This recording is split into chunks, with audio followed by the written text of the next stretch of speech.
and welcome back to another video. In this video, I'm going to show you how to paint a simple still life painting with acrylic paints. But before starting to paint, I'm going to show you how to set up your objects for your still lifes. So let's get started.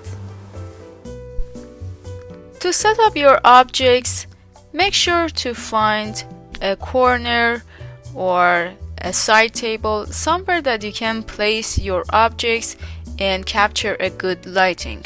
For example, if you can find a spot beside a window, would be a perfect lighting for you.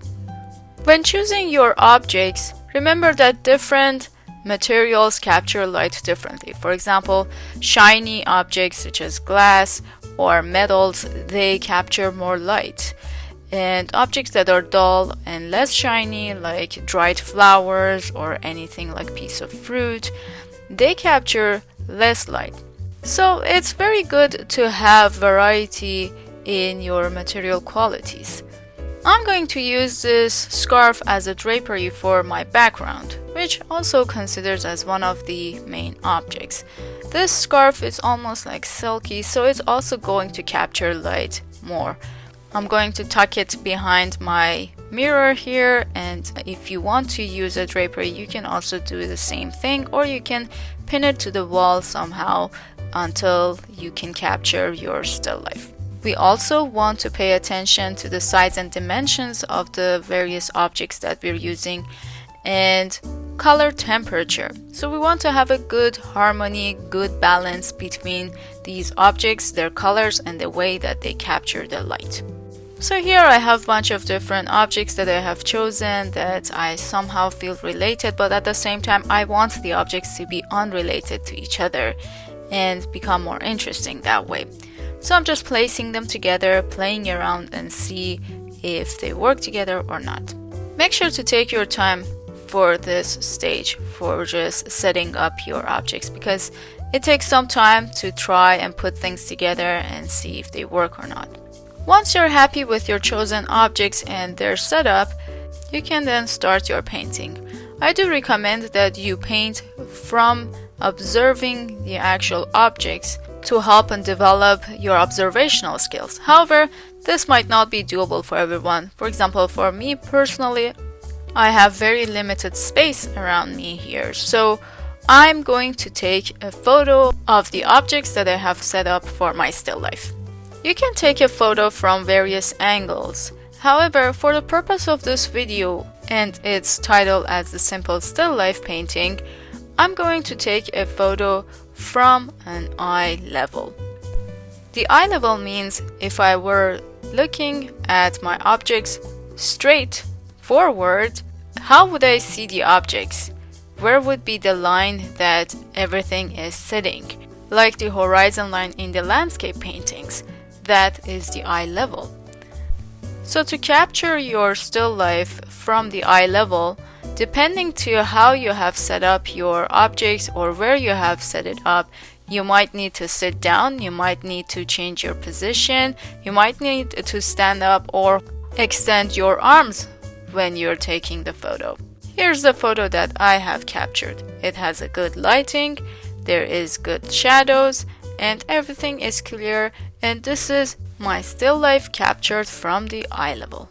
If you have difficulty with finding a defined light and shadows, or do not have enough space, you can also use a shoebox to place your objects inside it and capture a very good defined lighting, such as these ones. If you choose to use a shoebox, make sure that you choose slightly smaller objects so you can give enough space around your objects. Once you're happy with the setup of your objects and you have already taken a picture of it, take a look at the colors that you see in your image. So for this still life that I'm going to paint, the main colors that I see are blues and orange and some green and maybe some black or darker tones for the shadows. Once I know my colors, I can mix some shades and tints of those colors that I find on my reference photo now and keep them ready for painting. To start my painting, I'm going to spray some water on the surface of my canvas, and I'm going to paint my entire canvas with a complementary color of the main color that I see on my still life objects or my reference photo here. So the main color on my reference photo here is blue. The complementary color to that is orange. So I'm going to cover my entire canvas with a wash of this yellow or kind of in between orange color.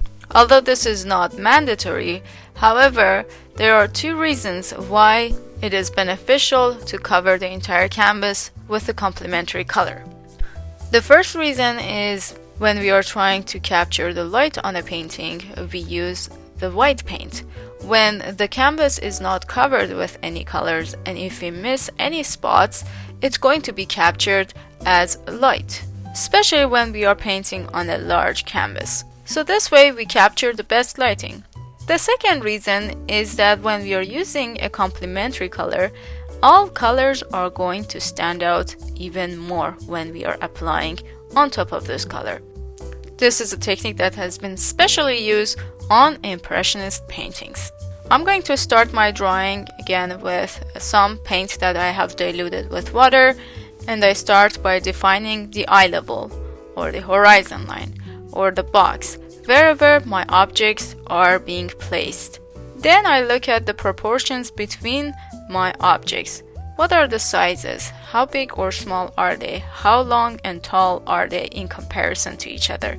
And I make some very quick lines to just define those. I'm not going to go into too much details at this stage. Just as long as I capture the right proportion, right forms, I can start my painting. In the next stage, to make my painting even easier, I'm going to define light and shadows and start by applying the darkest tone that I can find on my reference photo. Remember, we are working in layers and I'm not going to apply a very thick and heavy layer of paint at this stage. I'm going to dilute some phthalo blue and ultramarine blue with water and apply it to the areas that I find shadows and the darkest areas. Shadows can be found wherever the light has been blocked and on the bottom of my objects. Wherever the objects are sitting is going to have some shadow. Then I start defining the light. Wherever that is convex, everything that is sticking out is going to attract the most light. Also, shiny objects such as this glass that I am painting is going to have more light on it. So I'm just going to apply some white to define my light. Once I finish my underpainting, I'm going to start applying the colors of my main objects. However, I do so by considering the light and shadows. So when I am painting this orange, I'm going to consider the range of colors that I see on this orange, the range of orange colors and yellows. I also make sure to follow the shape and form of my objects with my brush strokes. If I'm painting an orange, I'm going to create a spherical form by making half circular brush marks. When I'm painting the drapery, I make sure that I follow the direction of the fabric. If it is kind of being dropped or fallen down, my brush strokes are going to be from top to bottom. And I also follow all the folds of this fabric as well. Remember that we don't need to use black to show the shadow. We can use a darker tone of a darker color. For example, if my drapery is blue, for showing the shadows on it, I can use ultramarine blue, which is slightly darker than phthalo blue. If I am trying to show the shadows on the table, I can show a darker version of a brown instead of using black. Black can be used for the place that it needs very extreme shadow and there's absolutely no light.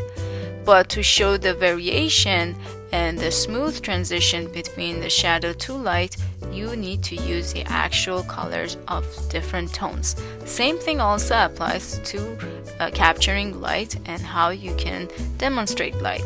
You can use tints of different colors. For example, for the blue, I'm just going to add more white to my blue to start creating a very smooth transition from the shadow to the light. When painting the glass, because it is transparent, it's going to have all the colors that are behind it or is around it. It's also going to have a reflection of everything that is around it. So I try to apply the main color that I see first. The blue, the phthalo blue that is coming from the drapery that I have in behind this glass container that I am painting. As I progress towards the final stages, I'm going to add more details, but for this stage, I just want to make sure that I capture colors for the larger areas of my painting correct. I'm also going to paint the mirror that I see in my reference photo. I think the reflection that is capturing is going to be very interesting, so I'm going to add it as well and paint it. This stage is going to be the longest stage of this painting, so make sure to take your time while you're applying the colors of the main objects. So as I'm adding more layers, with each layer I'm going to add more details to my painting. With each layer I'm going to pay more attention to the pattern and texture of my objects as well. Remember to take a break every once in a while, and again, stay at least 3 feet away from your painting to take a look at it at large. I also have to mention that the colors of all the objects in a still life do reflect on each other. So if I have this orange here, there's going to be an orange reflection on the glass container, as well as we will have a little bit of blue reflection on the orange from the drapery. And because there is a mirror in front of these objects, everything that are in front of the mirror are going to reflect in the mirror, and there's also light that has been captured in the mirror, and that light is being also reflected back on the objects. So while I'm painting, every once in a while I'm going to step away and balance my white. Just look at how much light am I capturing from all these different angles and areas and how much they are reflecting on each other, and make sure that I am balancing all of those as I am adding more layers to this painting. I'm not going to add the objects with finer details such as those dried flowers and the screw in the front of the glass container, not until later that I am fully happy and satisfied with my background and the bigger objects that I have with the glass container and the orange and the mirror. Once I am more or less happy with the amount of details, light and shadows that I have captured on my main objects, then I'm going to start adding those final details to the painting. I'm going to use a slightly smaller brush, a finer brush, and I start with a darker tone of my green first. Then afterwards I go over it with lighter tone, and again looking at my reference photos, I see where is the lightest and I will add also the lightest later on. I try to imitate the form of these branches by the way that I make my marks. I do the same thing for other details on the painting. Some of the branches are very straight, some of them are broken, and so I just try to copy that on my painting.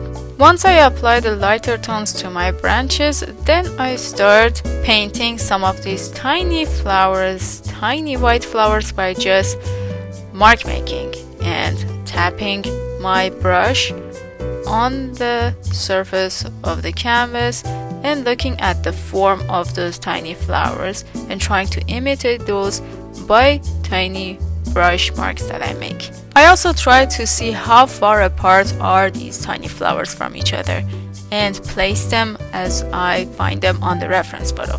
You see, by adding these lighter tones on my branches, I add more volume and dimension to these branches and make them look more realistic looking. At some areas, I'm also going to add some yellow tones to show the light that has been reflected on these branches. Remember that when we are painting with acrylic paints, everything can be fixed. So do not worry if you make a mistake.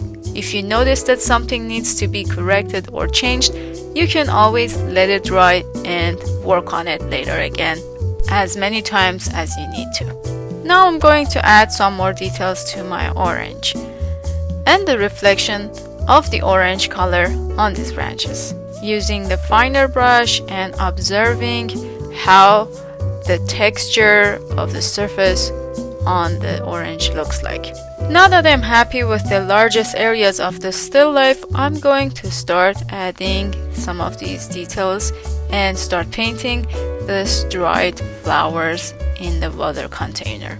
It seems like there are very tiny holes on the surface of the orange, so I try to imitate that and create it by adding some tiny dots with a very fine brush with dark and light tones, maybe orange and some white and yellow. And whenever I apply too much paint, I'm just trying to blend it in with a bigger brush and just keep the parts that are necessary. Now I'm going to paint this screw that is in front of my orange and water container. I'm just going to look at its form and apply the paint that could be the underpainting. It's slightly towards a gray color, so I just look at its form and try to imitate the form. It's a tiny oval shape with a tiny line in front of it. It is placed slightly in an angle, so I make sure that the line is also following that angle. And all the shadows and all the other colors that I find on the screw are following the same idea. And this is how we can create that 3D effect for this object. And if I'm applying too much paint to the areas that are unnecessary, I'm just going to cover it up with the color that is in the background and blend it in. Now I'm going to add all the other details that I find in the mirror. Before starting this painting and setting up my objects for this still life, I was trying to include a piece of woven newspaper as part of my objects, but it just didn't work out. Now that I'm looking at my reference photo, it seems like my woven newspapers are actually captured in my mirror. So I'm very glad that I can finally capture them and they will be in the background somehow. So I'm going to paint those as well in the mirror. But since they are the furthest object in the still life, I'm going to put only slight small details on it and do not make it too detailed because it's supposed to be just a very kind of fuzzy in the background. These newspapers are covering the window, and so there's lots of light that are falling on them. So I should probably capture the light as well where they are. After I finish this part, I'm just going to look at everything else that I find in the mirror, and that's the reflection of these dried tiny flowers. So I'm just going to again do the same thing that I did for painting these flowers, just following the same lines for the branches, exact same colors that I used for painting them. I can find those colors in the reflection in the mirror as well. So I'm just going to follow that and repaint same flowers in the mirror now. I'm going to check my light and shadows once again at this stage, the final stage, and check if I need to add any more light anywhere or any more shadows anywhere. Once I'm happy, I'm going to add the most final details of this painting, which are these shadows of the tiny flowers on the drapery. By looking at my reference photo, I see that I can use ultramarine blue to create these shadows. I don't need a very dark color to show the shadows. They're just tiny flowers and the shadows are not that dark, but they are visible. So I'm just going to imitate the form of those shadows by a wash of ultramarine blue. And that is end of my still life painting. Of course, I could keep working on it. For example, I wish I could improve the reflection on the glass container a little bit more, or keep working a little bit more on the drapery and other areas. But I think for the purpose of this video, I'm going to sign my painting and end it at this point.